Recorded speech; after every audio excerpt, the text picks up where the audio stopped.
The sound of papers scattering across our imported marble floor echoed through our penthouse living room. I watched years of careful documentation flutter around me like expensive confetti while my husband, Michael, stood over me with that familiar look of smug superiority. "Really, Rebecca," he said, adjusting his Rolex. "You thought you could just walk into my office and accuse me of fraud? With what evidence? These?" He kicked at one of the fallen folders. "No one's going to believe the trophy wife who spends her days planning charity galas. My name is Rebecca Sterling, and at 34, I was about to destroy the man I've been married to for 8 years." Michael saw what he wanted to see, a beautiful former model who'd given up her career to be the perfect corporate wife. What he didn't see was the economics degree from Penn, or the 2 years I'd spent in forensic accounting before meeting him. "You're right," I said, keeping my voice steady as I knelt to gather the scattered papers. "What was I thinking?" He laughed, already dismissing me as he pulled out his phone. "I have a meeting downtown. Clean this up before the housekeeper sees it. And Becca." He paused at the door. "Let's not have this conversation again. Stick to what you're good at, looking pretty and keeping my social calendar in order." The moment the elevator doors closed behind him, I stopped picking up papers and instead pulled out my phone, sending a quick text to my sister Lauren. "It's time. Meet me at the usual place in an hour." Then I walked to our bedroom, straight to my jewelry box. The antique locket that had belonged to my grandmother hung innocently among the expensive pieces Michael had given me over the years.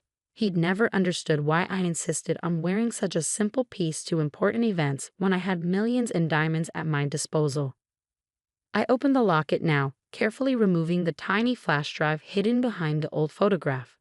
8 years of evidence meticulously collected and backed up, all stored in something he dismissed as sentimental junk. The cafe where I met Lauren was deliberately chosen, small, cash only, and far from Michael's usual haunts. My sister was already there, her laptop open and ready.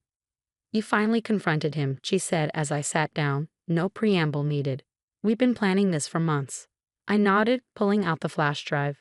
He reacted exactly as we expected. Condescending, dismissive, certain I couldn't touch him. Lauren's fingers flew across the keyboard as she began downloading the files. "Does he have any idea how long you've been watching him?" "No," I said, wrapping my hands around a cup of coffee. "He still thinks I spend my days getting manicures and planning his precious charity events." The truth was far more complex. I'd discovered Michael's fraud almost by accident 3 months into our marriage. A misfiled document, a series of numbers that didn't add up, and suddenly I'd seen behind a curtain of his real estate empire. At first, I'd been in denial. Michael Sterling was one of Boston's most respected developers, known for transforming struggling neighborhoods into luxury properties.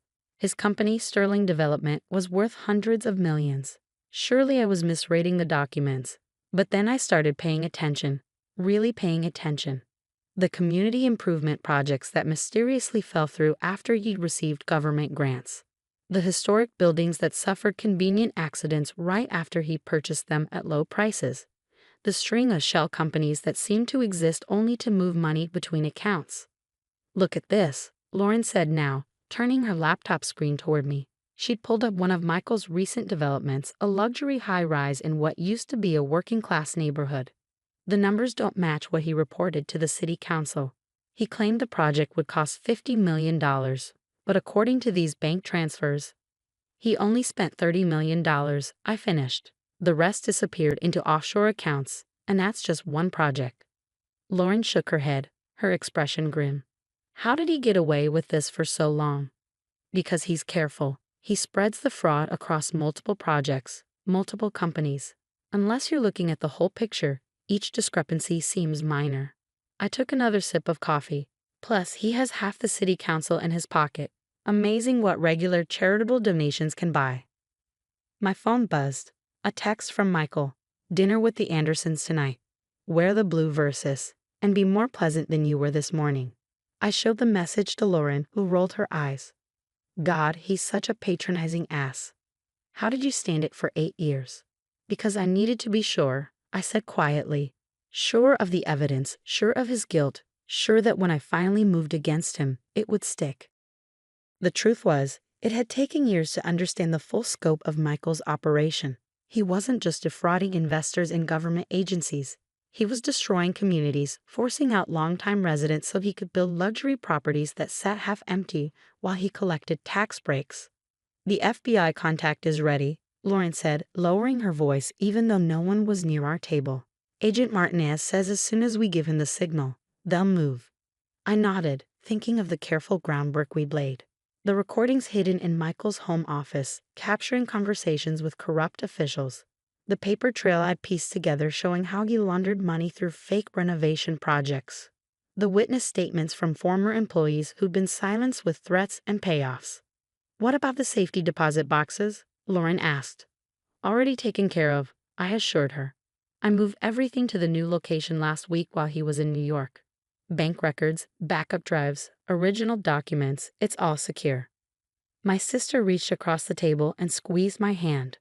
"Are you sure you want to go through with this, once we pull the trigger?" "He has to be stopped," I said firmly. "You haven't seen what I've seen, Lauren. The families displaced by his developments, the small businesses forced to close, the lives he's ruined while he sits in his penthouse counting his millions." Lauren nodded, understanding in her eyes. She'd been my confidant through all of this, helping me gather evidence, providing technical support, being my sounding board when the weight of it all became too heavy. "The Anderson dinner tonight," she said thoughtfully. "That's perfect timing, actually. Half the city's power players will be there." I smiled slightly, already seeing the possibilities. Michael loved these dinners, loved holding court among Boston's elite. He'd never suspect that his perfectly coiffed wife was about to bring his entire empire crashing down. "I better go get ready then," I said, standing up. Wouldn't want to disappoint my husband by being late to his important dinner. Back at the penthouse, I took my time getting ready. The blue Versace dress Michael had specified hung in my closet, a $12,000 piece of fabric that was supposed to show off his wealth and taste. I slipped it on, carefully applied my makeup, and fastened my grandmother's locket around my neck. In the mirror, I looked exactly like what Michael thought I was. The beautiful, compliant wife who knew her place. The perfect accessory to his carefully crafted image.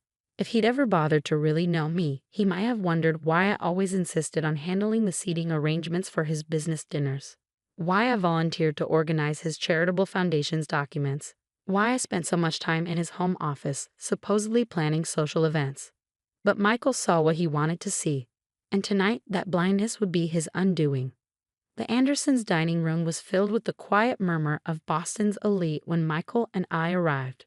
Robert Anderson's mansion in Beacon Hill was the perfect setting for what was about to unfold. Old money, old power, and enough ego in one room to float a yacht. "Rebecca, darling." Sarah Anderson air-kissed my cheeks. "That dress is divine. Michael always makes sure you're the most beautiful woman in the room." I smiled, letting the backhanded compliment roll off me. "You're too kind. I love what you've done with the place. The new chandelier is exquisite." As we moved through the crowd, I felt Michael's hand on my lower back, steering me towards specific groups. This was our usual dance. He talked business while I played the charming wife, laughing at the right moments, making sure everyone's glasses stayed full. "Sterling." Commissioner Davis boomed, extending his hand to Michael. "Just got the paperwork for the Riverside project. Everything looks in order." I watched Michael's face carefully as he shook the commissioner's hand. The Riverside project, his latest scheme to turn a historic waterfront neighborhood into luxury condos. The paperwork he'd submitted showed a $100 million investment. The real numbers, safely documented in my files, showed something very different. "Excellent," Michael said smoothly. "The city won't regret supporting this development. It'll transform the whole area." "That's what we're afraid of," a quiet voice said from behind us.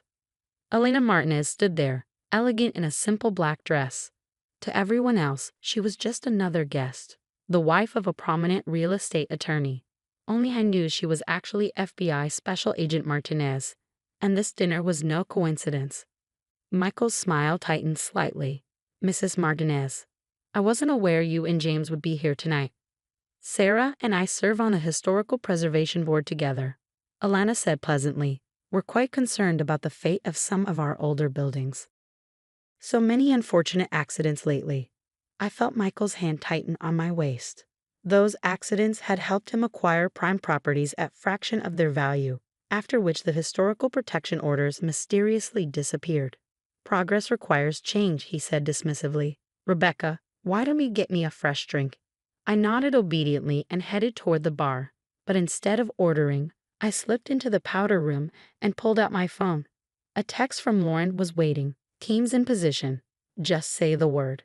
My hands trembled slightly as I replied, now. When I returned to the dining room, everything appeared normal.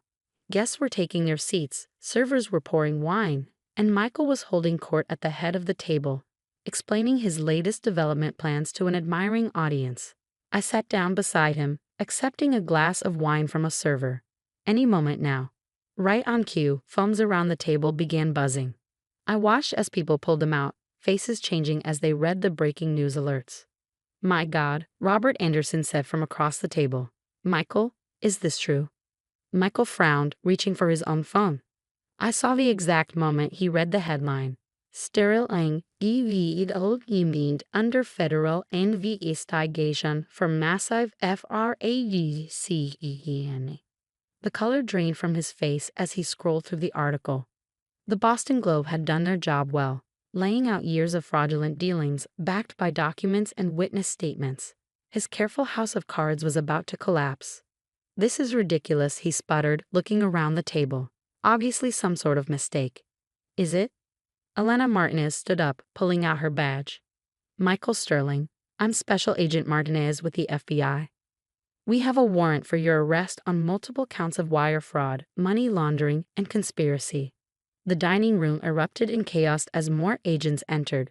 I sat quietly, sipping my wine as Michael was read his rights in front of Boston's most influential citizens. You? He turned to me, realization dawning in his eyes. You did this. I met his gaze calmly. No, Michael. You did this. I just made sure everyone would know about it. You stupid bitch, he snarled, lunging toward me, but agents quickly restrained him. You think you can understand my business? You're nothing but a trophy wife. I finished for him, standing up. That's what you wanted, isn't it? Someone beautiful and seemingly simple who wouldn't ask questions about where the money came from or why those historic buildings kept having convenient accidents. I reached for my locket, opening it to reveal the empty space where the flash drive had been. But you never bothered to look past the surface. Never wondered why I was so interested in handling your paperwork, organizing your files. You just assumed I was decorative, like everything else in your life. The room had gone silent, watching the scene unfold. I could see the moment it hit him, every private conversation in his office, every meeting with corrupt officials, every deal he thought was safely hidden. I'd been there, watching, documenting, building the case that would bring him down. Mrs. Sterling, Agent Martinez said formally, we'll need you to come in tomorrow to make a formal statement. I nodded, gathering my clutch. Of course. I have all the documentation you'll need. Bank records, property assessments, evidence of bribes.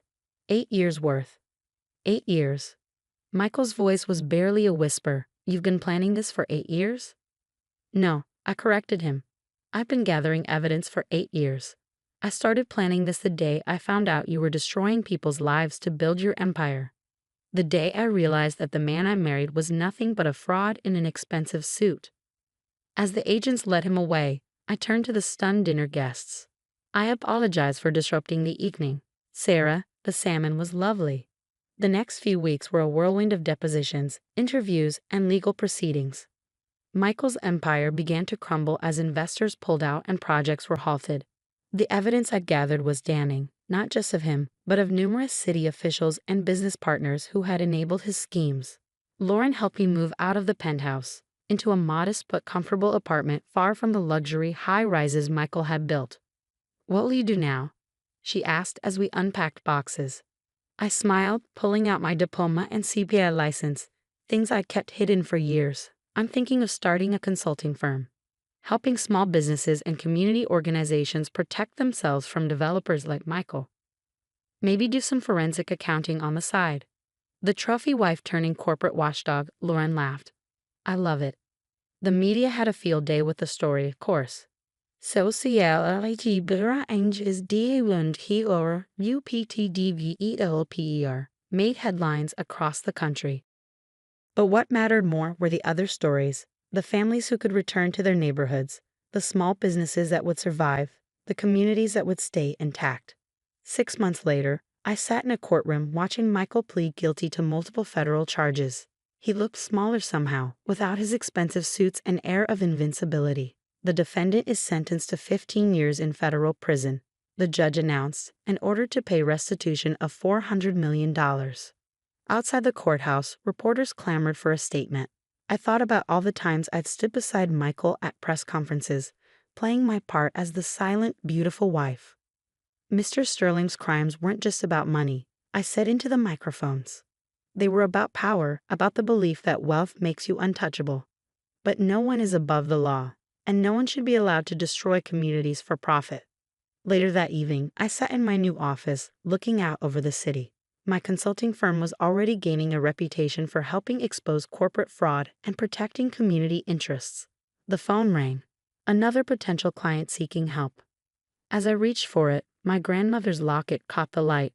I touched it gently, thinking of how such a small thing had helped bring down an empire. It reminded me of something my grandmother used to say. The most dangerous weapon against evil is the truth, carried by someone everyone underestimates.